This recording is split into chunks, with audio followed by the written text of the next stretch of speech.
اونچا ہے اور بہت گہرا بھی ہے، بہت باریک بھی ہے۔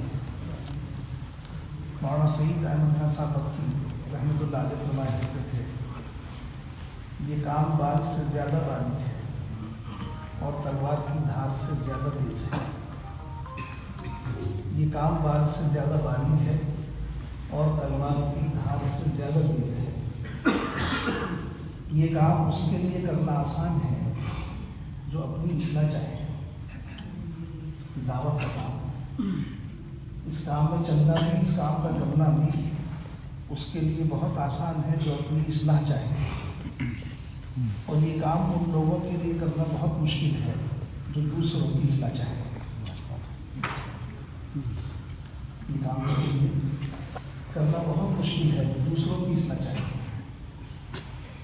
اس لیے یہ کام ایک بڑی نعمت ہے، ایک ذمہ داری بھی ہے۔ نعمت بھی ہے، ذمہ داری بھی ہے۔ ذمہ داری جو ادا ہوتی ہے اس میں اپنے آپ کو دبایا جاتا ہے۔ کوئی ذمہ داری بغیر دبائی نہیں ہوتی۔ آدمی اپنے گھر میں ذمہ دار ہوتا ہے تو سارے گھر والوں میں اپنے آپ کو دباتا ہے تو گھر جڑ کر چلتا ہے، گھر جو ہے وہ جڑ کر چلتا ہے۔ چھوٹے بچے نے غلطی کی ہے، پڑوسی کا شیشہ توڑ دیا، پڑوسی پیسے وصول کرے گا اس کے باپ سے، شیشہ اس نے نہیں توڑا، لیکن بچے کی غلطی کو ذمہ دار ہو کر کے برداشت کرتا ہے۔ گھر میں اٹھا پٹک ہوتی ہے، گھر میں اونچ نیچ ہوتی ہے، ذمہ دار آدمی ہے، وہ اپنا ٹائم سے کام پہ جاتا ہے، ٹائم سے کام سے آتا ہے، گھر کے مسائل ہوتے ہیں، لیکن سب کو سنتا ہے، سب کو سمجھاتا ہے، سب کی سنتا ہے، سب سے کم اپنی ضرورت پوری کرتا ہے، سب سے زیادہ کماتا ہے سب کے لیے، اور سب سے زیادہ کام کرتا ہے، تب جا کر کے ایک گھر جڑ کر چلتا ہے۔ اس کام میں ذمہ داری کی یہ حیثیت ہے۔ ہمارے یہاں اس ذمہ داری میں اس کام میں کوئی بھی ذمہ داری بطور عہدے کے نہیں ہے۔ اس کام میں کوئی بھی ذمہ داری بطور عہدے کی نہیں ہے، بطور خدمت کے ہے۔ اگر اس کام کی ذمہ داری کے کسی چیز کو بھی ہم عہدہ سمجھیں گے تو ہمارا رویہ جو ہے وہ حاکمانہ ہوگا، عہدے سے یہ بات پیدا ہوگی۔ ہمارا رویہ جو ہے وہ کیا ہوگا؟ حاکمانہ، کیونکہ ہم نے اس کو عہدہ سمجھا ہے، اور اگر ہم نے اس کو خدمت سمجھا ہے تو ہمارے اندر تواضع پیدا ہوگا۔ کیا ہوگا؟ حضرت عمر رضی اللہ تعالیٰ عنہ نے فرمایا، جب خلافت ان کے ذمے ہوئی تو انہوں نے فرمایا کہ اپنے کام کسی دوسرے کے ذمے نہیں کروں گا، اپنے کام کسی دوسرے کے ذمے نہیں کروں گا، جو کام ہے خود کروں گا۔ ہماری طرح نہیں ہے، اپنی دنیا کے لیے ہم تو لگے دنیا کے کام میں، اور جو ہمارے ذمہ کام کا وہ کر دیں دوسروں کے حوالے، اور ہم سمجھتے ہیں کہ ہمیں لوگ ذمہ دار ہیں، ہماری ذمہ داری میں تو کوئی کمی نہ ہے، لیکن کام کہ میرا کام یہ بھی بن جائے، وہ بھی بن جائے۔ تو حضرت عمر نے فرمایا کہ خلیفہ بننے کے بعد میں اپنے کام کسی دوسرے کے حوالے نہیں کروں گا۔ سخت گرمی، عرب کی گرمی کیسی ہوتی ہے آپ کو بتانے کی ضرورت نہیں ہے، آپ ہمیں بتاؤ گے۔ ایسی گرمی، سخت گرمی، لو چل رہی ہے، اور عثمان رضی اللہ تعالیٰ عنہ اپنے گھر کے اندر اور صحابہ کے ساتھ بیٹھے ہوئے ہیں، باہر نکلنے کی ہمت نہیں ہو رہی۔ عمر رضی اللہ تعالیٰ عنہ باہر لوؤں میں، گرمی میں چکر لگا رہے ہیں۔ حضرت عثمان رضی اللہ عنہ نے گھر سے دیکھا، آواز دی، امیر المومنین آپ اندر تشریف لائیے، باہر اتنی گرمی ہے، سخت گرمی، کیا ہوا؟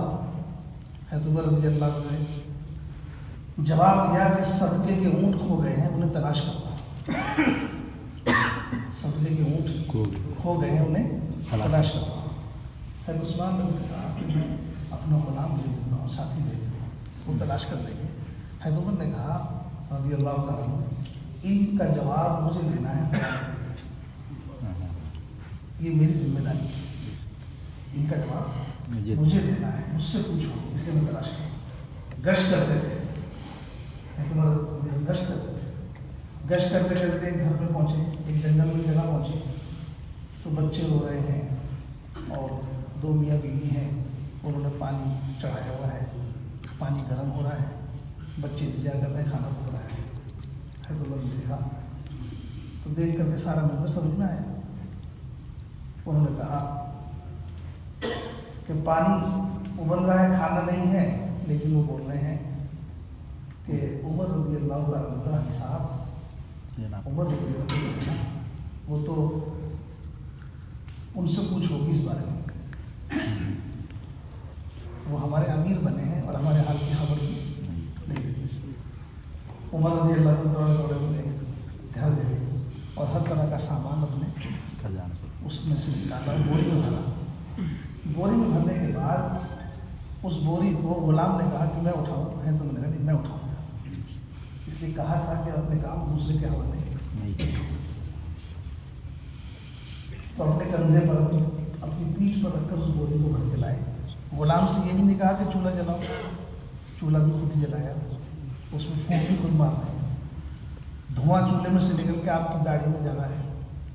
اپنے ہاتھ سے اس پانی کے اندر کھانا ڈالا، اپنے ہاتھ سے اسے پکایا اور اپنے بیٹھ کر کے پھر اس کو اپنے سامنے بچوں کو دیا۔ غلام نے کہا کام پورا ہو گیا؟ کہ نہیں، میں نے ان بچوں کو روتے ہوئے دیکھا تھا، میں ان کو ہنستے ہوئے دیکھا تھا۔ تو ذمہ داری کوئی عہدہ نہیں ہے ہمارے کام، اس کام میں جو ذمہ داری ہے وہ خدمت ہے، اس کام میں ذمہ داری ہے وہ خدمت ہے۔ بطور خدمت کے ہم یہ کام کریں گے اور ذمہ داریوں کو پورا کریں گے تو اس سے، اس کام کے ذریعے سے پھر ہماری آخرت بنے گی، اس کام کے ذریعے سے آخرت بنے گی۔ ورنہ اس کام میں ذمہ دار بننا آسان ہے، ذمہ دار بن کر بنے رہنا بہت مشکل ہے، ذمہ دار بن کر بنے رہنا بہت مشکل ہے۔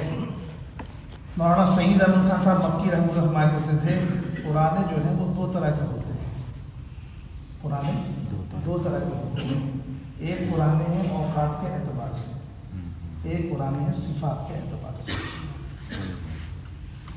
ایک پرانے صفات کے اعتبار سے اور ایک پرانے ہیں اوقات کے اعتبار سے۔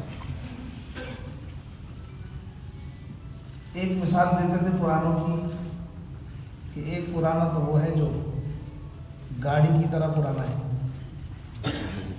گاڑی کی طرح پرانا ہے، گاڑی شو روم میں رکھی ہے تو نئی ہے، نکلتے کے ساتھ ہی جتنی چلے گی اتنی قیمت کم ہو رہی ہے، اتنی قیمت کم ہو رہی ہے۔ اس کام میں بہت پہلے لگے تھے، آج کیا حال ہے؟ ہم یہ دعویٰ کرتے ہیں سب کے بیچوں میں اتنا پرانا ہوں، لیکن پرانا ہو کر کے کہاں ہوں، پرانا ہو کے کہاں ہوں؟ میں جب لگا تھا اس وقت میرے اندر خوبیاں زیادہ تھیں، یا لگنے کے بعد جتنی مدت گزر گئی ہے اب خوبیاں زیادہ ہیں؟ تو مولانا مثال دیتے تھے اس کی، ایک ہے پرانا گاڑی کی طرح، کہ گاڑی جتنی پرانی ہو رہی ہے اتنی ہی کمزور ہو رہی ہے۔ ایسی بہت سے لوگ اس کام میں پرانے ایسے ہیں کہ جتنے اوقات گزر رہے ہیں اتنی کمزور ہو رہے ہیں، جتنا وقت گزر رہا ہے اتنے ہی کمزور ہو رہے ہیں۔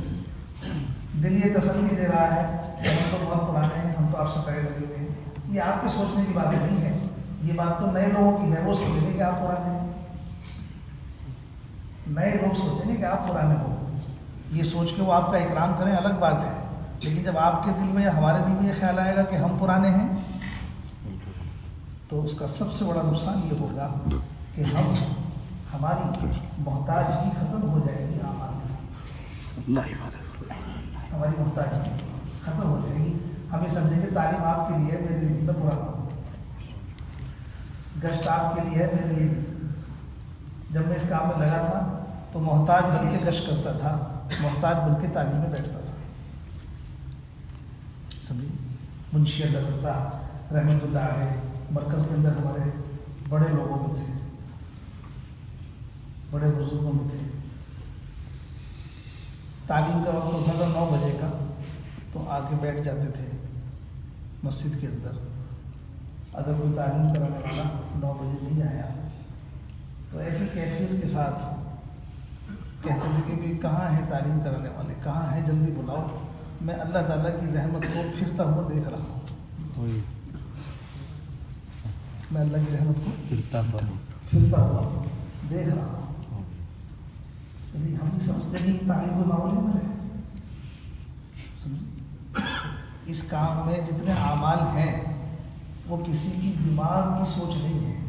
اس کام میں جو اعمال ہے، اس کام میں جو اعمال ہیں، جو اعمال ہے، جو ترتیب ہے، وہ ساری وہ ترتیب ہے، وہ اعمال ہیں جن کو اعمال نبوت کہتے ہیں.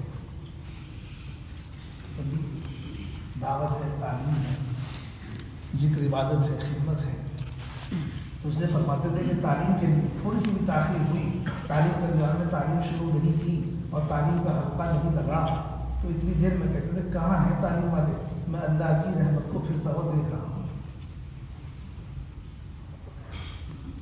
بھائی دوستوں، میں نے آپ سے کہا کہ جب اس کام کو عہدہ سمجھیں گے تو سب سے بڑا نقصان یہ ہوگا کہ اعمال کے ساتھ ہماری محتاجگی ختم ہو جائے گی. ہم اس کام میں ایک پرانا وہ ہے جس کی مثال دیتے تھے مولانا سید احمد حسن مکی رحمۃ اللہ علیہ. اس کی مثال دیتے تھے چاول سے، کہ چاول جتنا پرانا ہوتا ہے اتنا ہی قیمتی ہوتا ہے. گاڑی جتنی پرانی ہوتی ہے اتنی کمزور ہوتی ہے. ہم کون سے پرانے ہیں، ہم میں سے ہر ایک آدمی اپنا محاسبہ کر سکتا ہے ہم کون سے پرانے ہیں. حذیفہ بن یمان رضی اللہ عنہ کی نصیحتیں ہیں حیات الصحابہ کے اندر. حذیفہ بن یمان، اس میں ایک نصیحت یہ ہے کہ جو فتنے دنیا میں چل رہے ہیں، فتنوں کا اثر تمہارے اوپر ہو گیا، اس کی کیا پہچان ہے، اس کی پہچان کیا ہے، تم کیسے پہچان کرو گے اس کی کہ جو فتنے ہیں وہ تمہارے اوپر اثر کر رہے ہیں. حذیفہ بن یمان نے فرمایا کہ جو کام پہلے تم کرنے کو حرام سمجھتے تھے اب تم کو حلال سمجھنے لگے ہو، سمجھ لو کہ فتنوں کا اثر تم پر ہو گیا ہے. جن کاموں سے تم پہلے بچا کرتے تھے اب ان کو دلیر ہو کر کے کر رہے ہو، سمجھ لو کہ فتنے کا اثر تم پر ہو گیا ہے. پہلے تمہارے اوپر نہیں تھا اثر، لیکن جب سے تمہاری کیفیت ہوئی ہے اس کے بعد سے تمہارے اوپر یہ اثر ہو گیا ہے. یہ اس کی پہچان ہے، اس کی علامت ہے. اس لیے اس کام میں، یہ کام ہوائی جہاز کی رفتار کی طرح تو ہے لیکن اتنا ہی نازک بھی ہے. آدمی اس کام میں لگے تو اس کی ترقی ہوائی جہاز کی رفتار کی طرح ہوتی ہے، لیکن ہوائی جہاز کی جو رفتار ہے خود ہوائی جہاز میں ہے وہ اتنا ہی نازک ہوتا ہے جتنی دوسرے اور چیزیں نازک نہیں ہوتی. ایک کنکڑ بھی، چھوٹا سا ہلکا سا کنکڑ بھی اسے نقصان پہنچاتا ہے اگر اڑتے ہوئے لگے. ایک پتھر بھی نقصان پہنچاتا ہے. اس لیے یہ کام ہے سنبھل کے کرنے کا ہے، اور بہت اپنے آپ کو، جو کہ شروع کی جو میں نے آپ سے بات کی ہے، یہ کام اس کے لیے بہت آسان ہے جو اپنی اصلاح چاہے، اور یہ کام ان کے لیے بہت مشکل ہے جو دوسروں کی اصلاح چاہے. اس لیے صحابہ کرام کی مبارک زندگیوں کو دیکھنا بھی ہے، سننا بھی ہے، بار بار ان کی زندگیوں کو سنو بھی. جو بات سنیں گے وہ یاد رہتی ہے، لکھنے سے یاد نہیں رہتی، سننے سے یاد رہتی، سننے سے یاد رہتی. اس لیے اس دین کو لکھ کر نہیں پہنچایا گیا، اس دین کو سنا کے پہنچایا گیا ہے. زندگی میں دین اتارا گیا ہے سنا کے. لکھنا پڑھنے کا رواج بھی پہنچا. آپ فرماتے تھے صحابہ سنتے تھے، صحابہ اپنے گھر پہ جا کے اپنے عورتوں کو سناتے تھے، دونوں مل کے اپنے بچوں کو سناتے تھے. یہ نظام تھا. جبرائیل علیہ السلام نے آپ کو سنایا، آپ نے صحابہ کو سنایا، صحابہ نے اپنے گھر میں گھر والوں کو سنایا. اس طریقے سے پورا دین آیا. سنی بات یاد رہتی ہے، سنی بات یاد رہتی ہے. دیکھو نا ہماری جماعتیں کس طرح ہوتی ہیں. جماعتیں ایک جماعت میں، ابھی آپ دیکھو نا دیہاتوں کی جماعتیں ہوتی ہیں، پوری جماعت میں ایک آدمی کتاب پڑھنے والا ہے. پوری جماعت ایک آدمی، 10 آدمی کی جماعت ہے، 12 آدمی کی جماعت ہے، تو ایک آدمی تو سب تو نہیں پڑھ سکتے. تو سب سیکھیں گے کیسے؟ سب سیکھیں کیسے؟ 1989 کی بات بتا رہا ہوں. 1989 میں ہم 4 مہینے کی جماعت میں تھے. جے پور میں ہم مرکز ہے ان کا, اس میں ہماری جماعت آئی. ان کا شب جمعہ تھا اس دن. تو ایک وہاں اسحاق صاحب تھے, جو راجستھان کے لوگ بھی جانتے ہوں گے, حاجی اسحاق صاحب مرحوم ہو گئے. تو مجمع جوڑ رہے تھے. تو انہوں نے ایک واقعہ سنایا. ایک مزدور تھا ہمارے یہاں, اور سائیکل مزدوری کرتا تھا, سائیکل میں پنچر لگانا, سائیکل سے کرنا. ایک مزدور, اس نے بہت مشکل سے مزدوری میں جوڑ کے پیسے جمع کیے اور اپنا چندہ لگایا لگانے کے لیے. اور بالکل انگوٹھا چھاپ بھی, پڑھا لکھا, کچھ بھی نہیں جانتا. جماعت میں گیا, جا کر کے اس نے چندہ لگایا. تو چلے میں اب جو بے پڑھا لکھا آدمی جماعت میں جا رہا ہے تو کیسے سیکھتا ہے؟ کیسے سیکھتا ہے؟ تعلیم کے حلقے میں بیٹھ کر کے سیکھتا ہے. تعلیم کر کے بیٹھ کر کے سیکھتا ہے. سننا سنانا, سننا سنانا, سیکھنا سکھانا, سیکھنا سکھانا, سننا سنانا, یہ 2 باتیں تھیں صحابہ کے دور. اب ہمارے پاس کتابیں تو ہیں, لیکن سننا سنانا ختم ہو گیا, سیکھنا سکھانا ختم ہو گیا. کتابیں ہیں, سارا دین کتابوں میں ہے, کتابیں ساری الماریوں میں ہیں. جس گھر میں کتاب ہے اس گھر والے کو نماز یاد نہیں, اس گھر والے کو نماز یاد نہیں. کیا ہوا کہ دین تو ہے لیکن سارا کتابوں میں ہے. محنت ختم ہو گئی. کون سی محنت؟ جس محنت کو نبی لے کر آئے تھے, سیکھنے سکھانے کی, سننے سنانے کی. سیکھنے سکھانے کی اور سننے سنانے. نہ میرے پاس سیکھنے سکھانے کا وقت ہے, نہ سننے سنانے کا وقت ہے. کتاب اگر کہو تو سونے کے پانی میں لکھی ہوئی جائے گی. اگر آپ کہو تو پیسے خرچ کر کے, جس میں سونے کے پانی سے حروف لکھے ہوں دین کے, وہ میں کتاب لا کے گھر میں رکھ دوں گا. وقت نہیں ہے نہ سیکھنے سکھانے کا, نہ سننے سنانے. میں اس کے بیچ میں آپ کو بات سنوں. نظام الدین میں مغرب نماز بہت کارگزاری ہوتی ہے روزانہ. جماعت سے کارگزاری کی 4 مہینے کی جماعت تھی. ہم نے جماعت سے کہا کہ بھائی کوئی آدمی آپ کی جماعت میں پہلی بار جماعت میں گیا, اس سے پہلے کہ اس کا وقت نہ لگا, وہ بتاؤ. ایک آدمی کھڑا ہو, جماعت میں نہیں کھڑے ہو جاؤ, مگر 3 دن مجھے لگے ہو, ایسا آدمی بتا دو.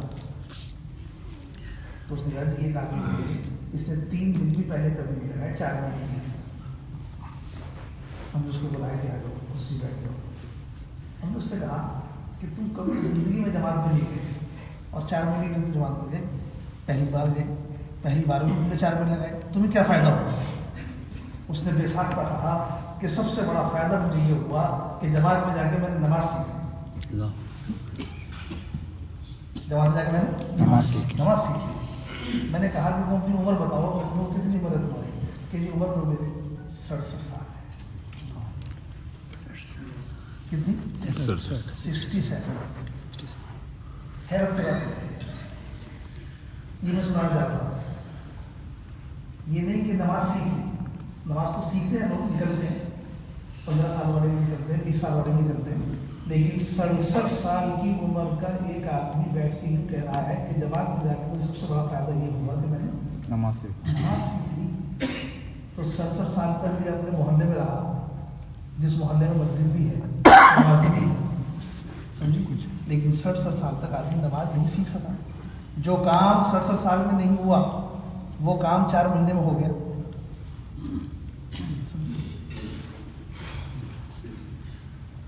ایسی ایسی کاروبار اللہ کے راستے میں آدمی کہاں سیکھتا ہے؟ آدمی سیکھتا ہے تعلیم, تعلیم اور تعلیم. یہ ہے وہ طریقہ کہ کوئی بچ نہیں سکتا پوری دنیا کے اندر کوئی آدمی یہ کام اگر جہاں پہنچ جائے گا وہاں کوئی آدمی بچ نہیں سکتا. اگر وہ اس سے لگ جائے گا تو اس سے لگنے کے بعد ہر وہ چیز اس کے اندر آ جائے گی اگر وہ محنت کرے گا, چاہے وہ انگوٹھا چھاپ. تو میں اس کی ایک ہے دین کی باتوں کا سیکھنا, ایک ہے دین کی باتوں کا سیکھنا. اتنا بھی ٹائم آج ہمارے پاس نہیں ہے کہ جو کتابیں ہمارے گھر میں رکھی ہوئی ہیں ہم ان کتابوں سے سیکھ لیں. سیکھنے کا وقت بھی نہیں ہے. کتابیں مسجد میں ہیں, ان کتابوں سے بھی سیکھنے کا وقت نہیں ہے. اتنا بھی نہیں ہے ماحول. اسی لیے اللہ کے راستے میں نکالتے ہیں ہر فرد امت کو دو باتیں ہیں، ایک ہے دین کی باتوں کا سیکھنا، ایک ہے ایمان کا سیکھنا، ایک ہے ایمان کا سیکھنا۔ دین کی باتوں کے سیکھنے کی تو حد ہے، ایمان کی کوئی حد نہیں، ایمان کی کوئی حد نہیں ہے۔ تو یہ جو پنچر لگانے والا بیچارہ مزدور آدمی تھا، جب یہ جماعت میں گیا تو پڑھنا لکھنا تو جانتا نہیں تھا، لیکن 40 دن جماعت میں نکل کے 40 دن تعلیم کے حلقوں میں بیٹھا، 40 دن گشت کیے، 40 دن تکبیر اللہ کے ساتھ نماز پڑھی، سارے اعمال کیے۔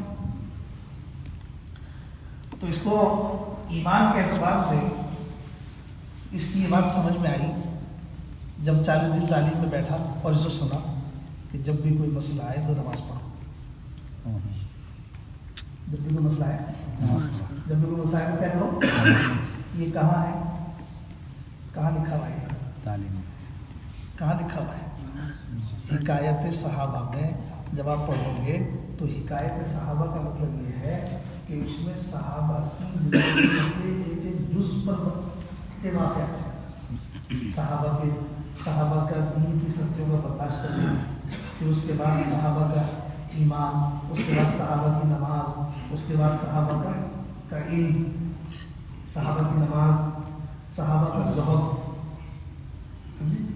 صحابہ کا حضور پاک سے محبت کرنا، وہ سب کے چھوٹے چھوٹے واقعات کتاب کے اندر دیے ہیں۔ اب جب آپ 40 دن سناؤ گے تو کیا ہوگا؟ 40 دن کسی نئے سے نئے آدمی کو لے کے جاؤ گے تو کیا ہوگا؟ یوں کہتے ہیں کہ بھئی جماعت میں ہر ایک کا نکالنا کیوں ضروری ہے؟ اس لیے کہ ہر آدمی موت تک نکلے، یہ کام ایسا نہیں ہے کہ کسی حد پہ جا کے رک جائے گا، اس لیے کہ محنت ایمان کے لیے ہے، سر محنت کے لیے ایمان کے لیے، اور ایمان کی کوئی آخری حد نہیں ہے، ایمان کی کوئی آخری حد نہیں ہے۔ جیسے اللہ کی ذات ورا الورا ہے، جس کا کوئی احاطہ نہیں کر سکتا، ایسی اللہ کی مثال ہے، ایسی اللہ پاک کی مثال ہے کہ اللہ پاک کتنا بڑا ہے، اللہ پاک کتنا بڑا ہے۔ جتنا میں سیکھ لوں اور جتنا میں جان لوں، اللہ پاک میرے جاننے سے بڑا ہے۔ اللہ پاک کتنا بڑا ہے، جتنا مجمع یہاں بیٹھا ہوا ہے، یہ سارا مجمع جتنا اللہ کو جان لے، اس سارے مجمع کے جاننے سے بڑا ہے۔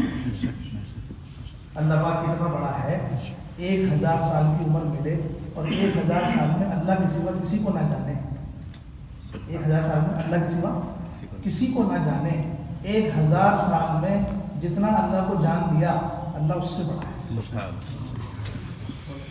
اللہ پاک نے قرآن میں فرمایا ہے کہ جتنے اس دنیا کے اندر سمندر ہیں اس کی سیاہی بنا دو، اور جتنے درخت ہیں اس کی قلم بنا دو، پھر اللہ کی بڑائی کو لکھنا شروع کرو، اللہ کی بڑائی کو لکھنا شروع کرو تو درختوں کے برابر قلم ختم ہو جائے گی اور سمندر کے برابر سیاہی ختم ہو جائے گی، اللہ کی بڑائی ختم نہیں ہوگی۔ یہ بات قرآن ہے، کوئی حد نہیں۔ ایک ہے شریعت کا علم، وہ تو ایک حد میں جا کے پورا ہو جائے گا، لیکن ایک ہے ایمان، ایک ہے ایمان کہ ایمان کی تو کوئی حد ہی نہیں ہے، ایمان کی تو کوئی حد نہیں ہے۔ کوئی آدمی یہ نہیں کہہ سکتا کہ میں اب اپنے ایمان میں اب جو ہے جو مجھے مہارت تھی وہ سب حاصل ہو گئی ہے، اب مجھے کوئی ضرورت نہیں کہہ سکتا۔ ہم اپنی موت تک بھی ایمان کی محنت کرتے رہیں، ہم جیسے ہر ایک آدمی، تو بھی ایمان کے آخری کنارے پر نہیں پہنچ سکتے۔ جیسے اللہ کی ذات ورا الورا ہے، کوئی احاطہ نہیں کر سکتا، اللہ کتنا بڑا ہے، کوئی احاطہ نہیں کر سکتا۔ ہمارے سوچنے سے، جاننے سے، ہماری ہر چیز سے اللہ بڑا ہے۔ اس لیے ہم میں سے ہر ایک کو اپنی موت تک اس پر لگنے کی ضرورت ہے۔ تو جو آدمی تعلیم کے میں بیٹھا، اس نے سنا نماز پر، جب صحابہ کو کوئی مشکل پیش آئی، صحابہ کو کوئی مسئلہ پیش آیا تو کیا کیا کہ نماز میں چلے گئے، نماز میں چلے گئے۔ یہ چلا آ کے واپس آ گیا۔ ایک دن اپنی سائیکل کی پہ کام کر رہا تھا، کام کرتے کرتے اس کے پڑوسی نے آ کے خبر دی اسے کہ تمہارا بچہ چھت سے گر گیا۔ اب یہ ایسی خبر ہے کہ آدمی کے ہاتھ پیر پھول جاتے ہیں۔ وہ بھاگا اپنے گھر کی طرف، لیکن سیدھا گھر نہیں گیا، راستے میں مسجد تھی وہاں چلا گیا، بچہ تھوڑا بڑا ہوگا طریقہ کیا ہوگا 10 باتیں سوچتا ہے. اب اس مسجد میں جا کے اس نے کیسی نماز پڑھی ہوگی، کتنی جلدی وضو کیا ہوگا، جلدی وضو کیا ہوگا، جلدی نماز پڑھی ہوگی. جھٹ پٹ مسجد سے نکل کے تیر کی طرح نکلا مسجد سے اور گھر کی طرف چلا. تھوڑی گھر کے قریب پہنچتے ہی وہ پڑوسی نے کہا رک جاؤ، کیا ہوا کہ تمہارا بچہ چھت سے گر تو گیا تھا لیکن تھوڑی دیر کے بعد کیا ہوا خود اٹھ کے چل گیا.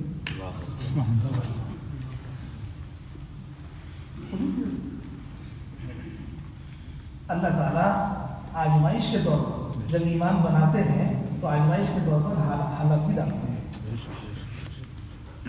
اور حالات ہمیشہ ان پر آئیں گے جو فرما بردار ہوں، جو فرما بردار ہوں. نافرمانوں پر نہیں، نافرمانوں پر تو پکڑ آتی ہے، نافرمانوں کو ڈھیل دی جاتی ہے، فرما برداروں پر حالات ڈالے جاتے ہیں. اور نافرمانوں کو ڈھیل دی جاتی ہے اور فرما برداروں پر حالات ڈالے جاتے ہیں. حالات اس لیے کہ حالات فرما برداری کر رہے ہیں، اس لیے حالات ڈالے جا رہے ہیں تاکہ ہم ان کو اور پکا کریں. کیسے کریں کہ حالات ڈال کے کریں. حالات ڈالیں گے تو حالات ہلاکت کے لیے نہیں ہوتے، کام کرنے والوں کے لیے. حالات میں اللہ تعالیٰ اپنا قرب نصیب فرماتے ہیں، حالات میں اللہ تعالیٰ دعاؤں کو سنتے ہیں، دعائیں قبول فرماتے ہیں. حالات میں اللہ پاک تربیت کرتے ہیں، حالات میں اللہ پاک ترقی دیتے ہیں. کام کرنے والے کی ترقی، اس کی تربیت، اس کی دعاؤں کا قبول ہونا، اور یہ سب چیزیں حالات میں نصیب ہوتی ہیں. اس لیے کام کرتے کرتے، دین کا کام کرتے ہوئے اگر حالات آ رہے ہیں، دین کا کام کرتے ہوئے حالات آ رہے ہیں تو اس میں گھبرانے کی ضرورت نہیں ہے. یہ حالات ہلاکت کے لیے نہیں آتے، یہ حالات تربیت کے لیے آتے. دیکھتے ہیں کیا کروں. تو اس نے کیا کیا، اس نے کیا کیا، آپ ایک عمل کیا کہ میں کسی بھی حال سے پہلے اللہ کے سامنے جھکوں گا. یہ جھکنے کا علم کہاں سے آیا، یہ جھکنے کا یقین کہاں سے بنا. یہ تعلیم میں بیٹھا تھا، 40 دن سے تعلیم سنی تھی، اس میں صحابہ کے واقعات سنے تھے. صحابہ یوں کرتے تھے، جب کوئی مسئلہ آتا تو یوں کرتے تھے. رسول پاک کا یہ عمل تھا، صحابہ کا یہ عمل تھا. تو اسے جب تعلیم میں بیٹھا تو سیکھا. اس سیکھنے کے اور اس یقین کے بنانے کے ہم سب موت تک محتاج ہیں، موت تک محتاج ہیں. اس سے ہم کبھی فارغ نہیں ہو سکتے. اس نے حضرت فرماتے تھے مائیہ صاحب رحمۃ اللہ علیہ، میں نے اس کام کا ہم نے کوئی نام نہیں رکھا. اگر ہم اس کام کا کوئی نام رکھتے تو تحریک ایمان.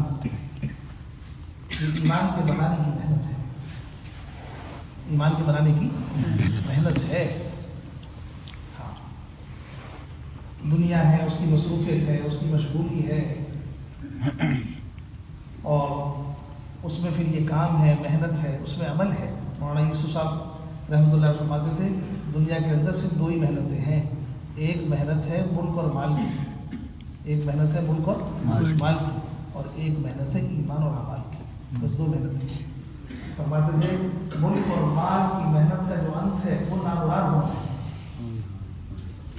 ملک اور مال کی محنت کا جو انت ہے وہ ہے نامراد ہونا، اور ایمان اور اعمال کی محنت کا انت جو ہے وہ ہے بامراد ہونا.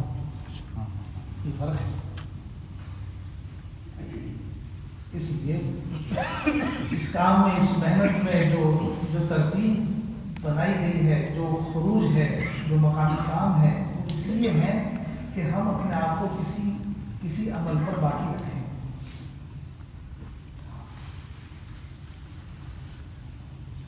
ایک عمل ہے، ایک سبب ہے. عمل میں لگنا یہ ہے اللہ میں لگنا.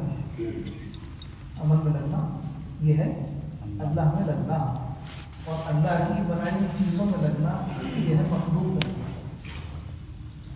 ایک ہے مخلوق کے ساتھ مصروف ہونا، ایک ہے خالق کے ساتھ مصروف ہونا. مخلوق کے ساتھ جو مصروف ہونا ہے وہ حلال اسباب ہیں ہمارے. مخلوق کون ہے؟ وہ ہے حلال، جو ہمارے حلال ہے.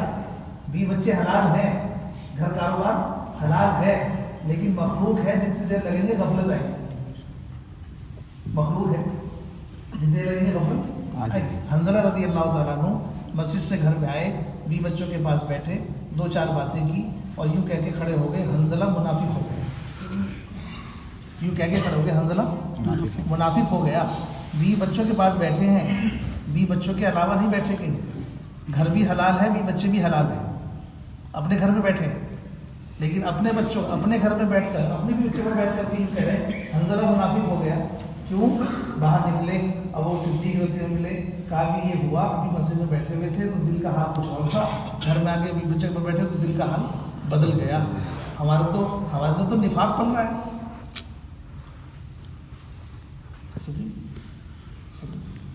اس لیے عمل میں لگنا یہ ہے غفلت سے نکلنا، اللہ تعالیٰ کے ساتھ مشغول ہونا. دعوت ہے، تعلیم ہے، ذکر ہے، عبادت ہے، خدمت ہے، گشت ہے، محنت ہے، یہ سارے وہ اعمال ہیں جتنا وقت آپ اس میں لگاؤ گے اتنی دیر آپ کو ایک طاقت ملے گی اندر. ان میں لگو گے تو اندر ایک طاقت ملے گی. جتنا وقت ان میں کم کرو گے، مخلوق میں زیادہ کرو گے تو یہ طاقت چھن جائے گی. یہ طاقت چھن جائے گی. اس کام کا نظام ایسے نہیں بنایا کہ مہینے میں 3 دن دو، ہفتے میں 2 گشت کرو، روزانہ کی یہ کام کرو، سال میں خروج کرو، 4 مہینے نکلو، چلہ نکلو، اس میں صبح شام دن رات یہ کام کرو. کیوں؟ کہ مشین اس کے بغیر باقی نہیں رہ سکتی. کانٹے پر، صحیح کانٹے پر باقی نہیں رہ سکتی. حالات اس طرح کے ہیں دنیا کے اندر اور فتنے اس طرح کے ہیں دنیا کے اندر. ابھی تو کچھ بھی نہیں ہے، ابھی تو کچھ بھی نہیں ہے. ایسے وقت کی پیشن گوئی کی گئی ہے کہ آدمی اپنے گھر کا دروازہ کھولے گا اور فتنہ اسے اپنے اندر لے لے گا. فتنہ اسے اپنے اندر لے لے گا. اس لیے حدیث پاک میں آتا ہے فتنوں سے بچنے کے لیے 3 کام کرو. فتنوں سے بچنے کے لیے 3 کام کرو. مسجد میں رہو، جماعت کے ساتھ رہو، عام لوگوں کو. 3 کام فتنوں سے بچنے کے لیے. کتنے کام کرو؟ 3 کام کرو فتنوں سے بچنے کے لیے. مسجد میں رہو، عام لوگوں میں رہو اور جماعت کے ساتھ رہو. جماعت میں رہنے کو لازم پکڑو، عام لوگوں میں رہنے کو لازم پکڑو اور مسجد میں رہنے کو لازم پکڑو. لوگ کہتے ہیں کہ یہ مسجد کی جو دعوت دے رہے ہیں اور مسجد میں لانے کے لیے کہہ رہے ہیں، یہ نظام الدین والوں کا کام ہے. دھوکہ ہے، یہ سمجھ دھوکہ ہے. یہ حدیث میں ہے، میں نہیں کہہ رہا، حدیث میں ہے. ہم اپنی کم علمی کی وجہ سے ان سب باتوں کو سوچتے ہیں. فتنوں سے بچنے کے لیے 3 کام کرو. مسجد میں رہو، جماعت کے ساتھ رہو، عام لوگوں میں رہو. صحابہ اکرام آدھا دن اور آدھی رات مسجد میں یوں ہی نہیں دیتے تھے. آدھا دن آدھی رات کیسے تھوڑی دیتے تھے. آدھی رات مسجد میں اور آدھا دن مسجد میں. کیوں؟ کہ اکیلی بکری کو بھیڑیا کھا جاتا ہے، اکیلے آدمی کو شیطان کھا جاتا ہے. تنہائیاں، خلوتیں یہ صرف عبادتوں کا ذریعہ نہیں ہے، یہ خلوتیں گناہوں کا بھی ذریعہ ہے. یہ خلوتیں گناہوں کا بھی ذریعہ ہے. آدمی تنہا ہوتا ہے، وہ دیکھتا مجھے کوئی نہیں دیکھ رہا تو شیطان اسے کھا رہا ہے. آدھی رات مسجد میں لگاؤ، آدھا دن مسجد میں لگاؤ. کیوں؟ کہ فتنوں سے بچنا ہے. فتنوں سے بچنے کے لیے کام کرو. اگر ہم اپنے آپ کو اس محنت پر نہیں لاتے تو ہم اپنے آپ کو ختم کر رہے ہیں. ہم اپنے آپ کو ختم کر رہے ہیں. اپنی حفاظت، اپنے آپ کو بچاؤ، اپنے گھر والوں کو بچاؤ، اپنے آپ کو بچاؤ، اپنے گھر والوں کو بچاؤ، سب کو بچاؤ. تو بچنے کے لیے ساری باتیں ایسے نہیں کی گئی. اس لیے کہتے ہیں 4 مہینے میں نکلو، چلے میں نکلو. کہاں رہو؟ اس کے مسجد میں رہو. آدمی کی حالت بدلتی ہے کہاں سے؟ 40 دن میں 3 کام ہوتے ہیں. چلے یا 4 مہینے میں یا 3 دن میں جہاں بھی رہو، اللہ کے راستے میں نکل کر کے 3 کام کرتے ہیں. ایک ہے امیر کی اطاعت، ایک ہے 24 گھنٹے مسجد کا ماحول، اور تیسرا نمبر ہے 24 گھنٹے اعمال دعوت میں مصروف.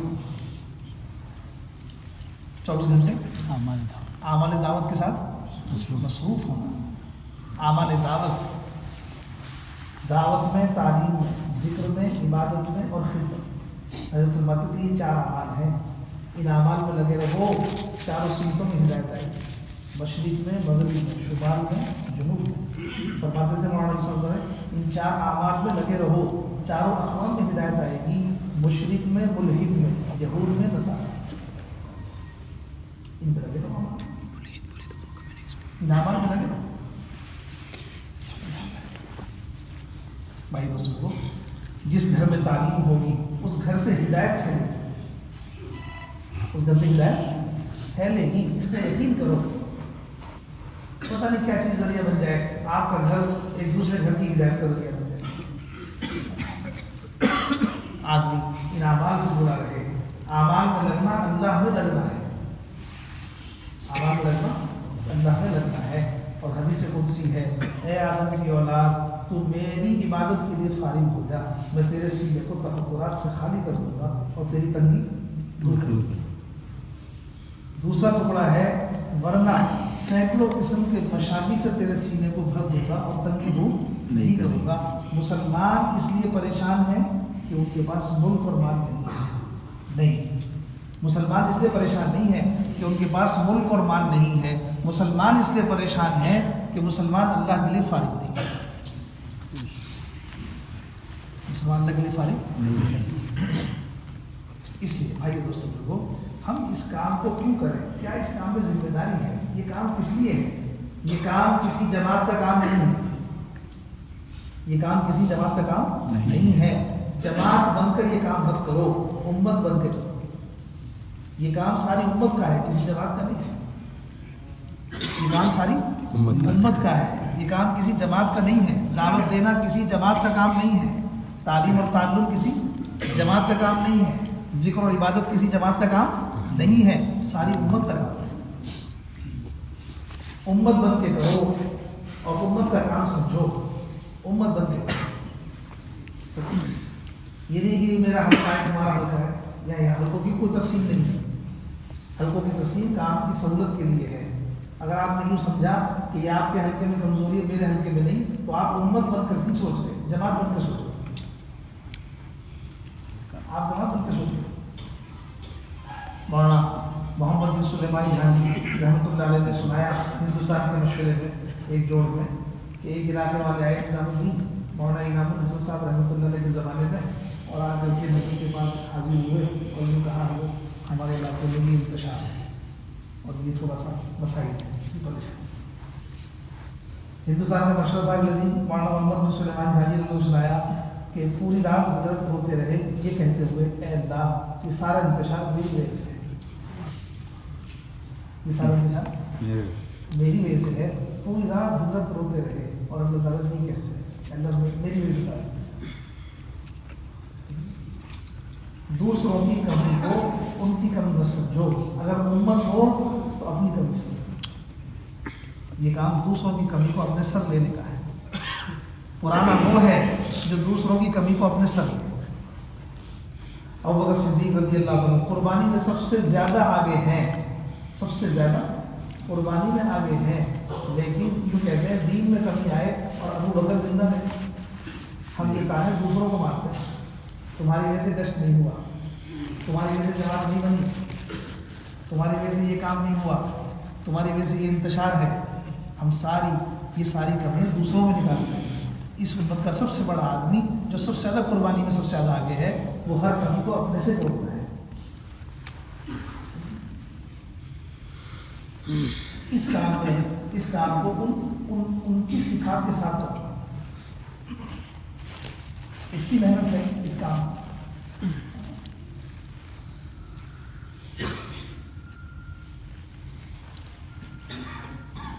ایک مسلمان کا مقام پہچاننے کی محنت کرو،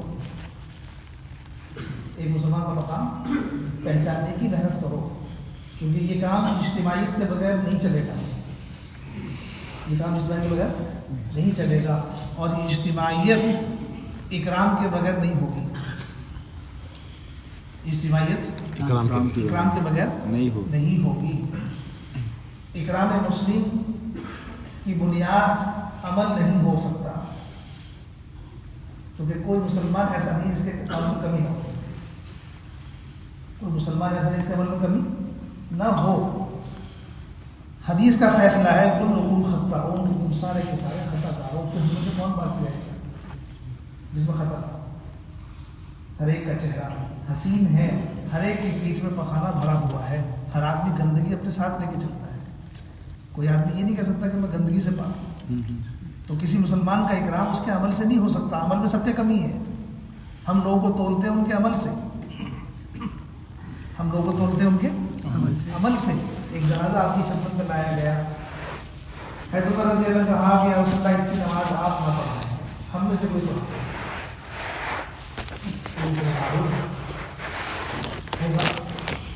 اس کا جنازہ اتنی کھلےعام اس کی جو ہے وہ اس کی برائیاں اتنی عام ہوں. تبھی تو کہا ہے تو ایسے لوگ تو اور پڑھا دے گا, آپ نہ پڑھائیں. اللہ کے نبی نے اس جنازے کی طرف پیچھ کر کے اور لوگوں کی طرف سامنے کر کے جو نماز پڑھ رہے تھے ان سے یہ بات آپ نے فرمائی, تم میں سے کون ہے اس مرنے والے کی کوئی ایک نیکی جانتا؟ ہم تو یہ سوچتے ہیں کہ بھائی کیا کوئی کمی بتاؤ, کوئی ہو تو بتا دو. اچھے آدمی میں کمی سوچتے ہیں کیا ہو. ہماری تو یہ بنیاد ہے, ہمارے توڑ کی یہ بنیاد ہے. آپ نے فرمایا اس مرنے والے کی کوئی ایک نیکی جانتا ہو بتاؤ. ایک شخص کھڑا ہوا, اس نے کہا یا رسول اللہ میں ایک نیکی اس کی جانتا ہوں. ایک مرتبہ اللہ کے راستے میں ایک جماعت نکلی ہوئی تھی, اس نے ایک منزل پر پڑاؤ ڈالا تھا, اس نے پوری رات جاگ کر اس جماعت کی نگرانی کی تھی, پہرے داری کی. اللہ کے نبی نے ارشاد فرمایا جو آنکھ اللہ کے راستے میں نگرانی کرنے میں جاگی ہو وہ جہنم کی آگ نہیں دے سکتی, وہ جہنم کی آگ نہیں دے. یہ بنیادیں ہیں اپنے ساتھیوں کو قریب کرنے کی, یہ بنیادیں ہیں اپنے ساتھیوں کو قریب کرنے کی. کام کیسے ہو, کام تو اس پر ہوگا اجتماعی پر. ایک یہ ہے, ایک ذمہ داری میری اپنی ذاتی ہے, ہو گیا. تو انشاءاللہ ہم اس کی کوشش کریں گے. دیکھو جتنی مجلسیں یہاں ہیں, یہاں ہوں گی جتنی مجلسیں, یہ سب مجلسیں انشاءاللہ حلقوں کے اعتبار سے تقسیم ہوں گی, جتنی بھی تقسیم ہو گئی ہیں. لیکن جو ساتھی ذمہ دار ہیں ہمارے اور جن کے پاس وقت ہے, جو ذمہ دار حلقوں میں کام کو لے کے چل رہے ہیں, وہ اپنے آپ کو ان مجلسوں میں شریک کریں. یہاں وہ یہ نہ سمجھے کہ ہمارا جوڑ ہو گیا, ختم ہو گیا. نہیں, ایک تو یہ کوشش کریں کہ کوئی بھی وقت لگانے والا نہ بچے, کوئی نہ بلائے, وہ سب آئے. ایک اس کی محنت کریں. جتنی دیر وہ انشاءاللہ یہاں کی مجلسوں میں رہیں گے اتنی دیر اعمال میں رہیں گے, جتنی دیر اعمال میں رہیں گے وہ اللہ پاک کے ساتھ مشغول رہیں گے.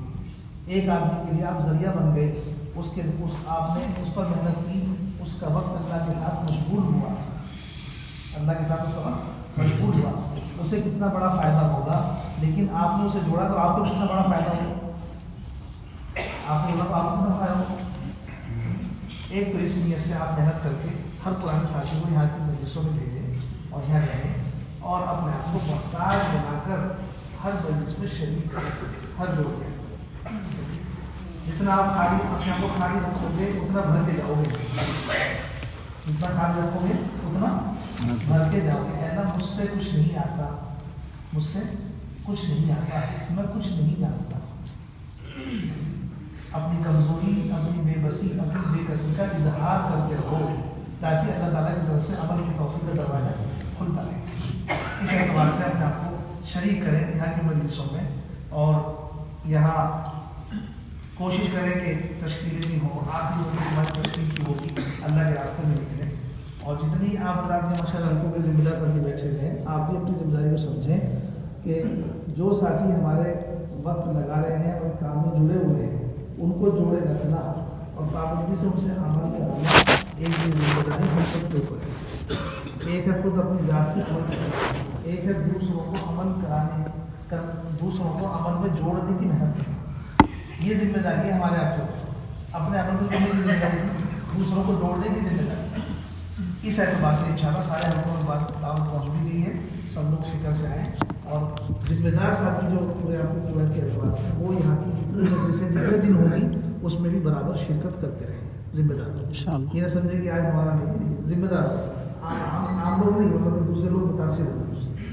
صرف ہم کو جو کام لے کے چل رہے ہیں وہ کوشش کریں ہر مجلس میں شریک. کارگزاری ہوگی، مقامی کام کی بات ہوگی، مصنوعات کے کام کے تعلق سے بات ہوگی، تشکیل کی انشاءاللہ تعالیٰ مجلس ہوگی. اس طرح سے بیرون ملک کے تقاضے، وہاں کے حالات انشاءاللہ یہ بھی سامنے آئیں گے آپ کے. تو اس اعتبار سے اس وقت یہ 8-10 دن کا ٹائم ہے، ذمہ داری کے ساتھ انشاءاللہ تعالیٰ اس کو پورا کرنے کی فکر کریں. دعائیں بھی مانگیں، اے اللہ ہمارے جملے کو قبول فرما، سارے عالم میں کام کے ہونے کا اور اجتماعیت کے پیدا ہونے کا ذریعہ. ٹھیک ہے انشاءاللہ.